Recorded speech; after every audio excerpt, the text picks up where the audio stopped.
Bismillahirrahmanirrahim. Assalamualaikum warahmatullahi wabarakatuh.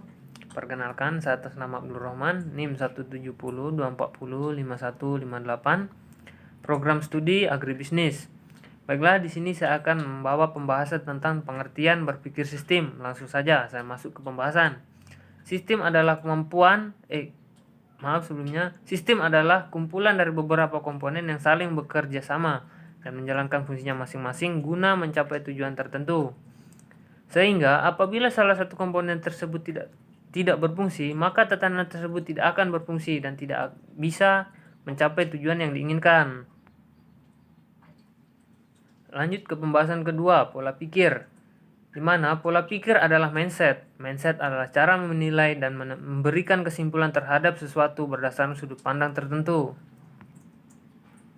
Yang dimana pola biasa disebut dengan bentuk atau model. Dengan demikian, pola pikir itu sebenarnya adalah bentuk pemikiran atau cara kita berpikir yang disebut dengan mindset. Kata mindset terdiri dari dua kata, yakni mind dan set.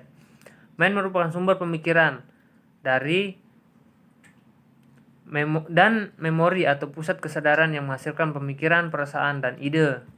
Sedangkan set adalah kepercayaan-kepercayaan yang mempengaruhi sikap seseorang atau suatu cara berpikir yang menentukan perilaku dan pandangan, kemudian sikap dan masa depan seseorang.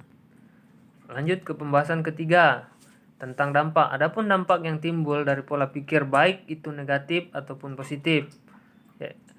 Saya akan membahas dampak negatifnya terlebih dahulu. Yang pertama, generalisasi, proses di mana kita mengambil kesimpulan umumnya dari data atau fakta tanpa mempertimbangkan bahwa ada kesimpulan yang lain yang bisa juga benar. Yang kedua, konstruksi. Konstruksi adalah ketika kita mengkonstruksikan sebuah konsep berbasis kepada imajinasi dari sedikit informasi yang kita punya. Yang ketiga, eliminasi. Eliminasi adalah ketika kita menghilangkan data, fakta, atau informasi yang sebenarnya relevan namun kita tidak tahu atau tidak mau tahu. Yang keempat, pembobotan. Pembobotan adalah ketika kita memberikan bobot yang lebih kepada fakta atau informasi yang sesuai dengan keinginan kita dan mengurangi bobot kepada fakta atau informasi yang bertentangan. Keempat, dampak negatif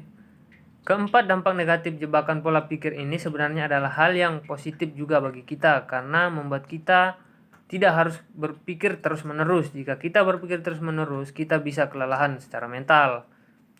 Langsung saja ke pembahasan berikutnya, dampak positif dari pola pikir. Jika kita membahas dampak negatif, maka ada pula dampak positif. Yang pertama, menghindarkan kita dari bahaya. Pola pikir dapat menghindarkan dari diri kita dari bahaya. Anda pasti tahu, tidak mau untuk diminta mencolokkan jari ke kabel terbuka yang masih ada aliran listriknya.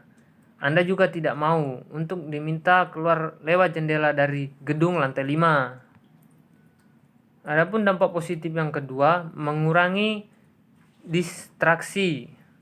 Saya yakin ketika Anda membaca buku ini maka Saya yakin ketika Anda membaca buku maka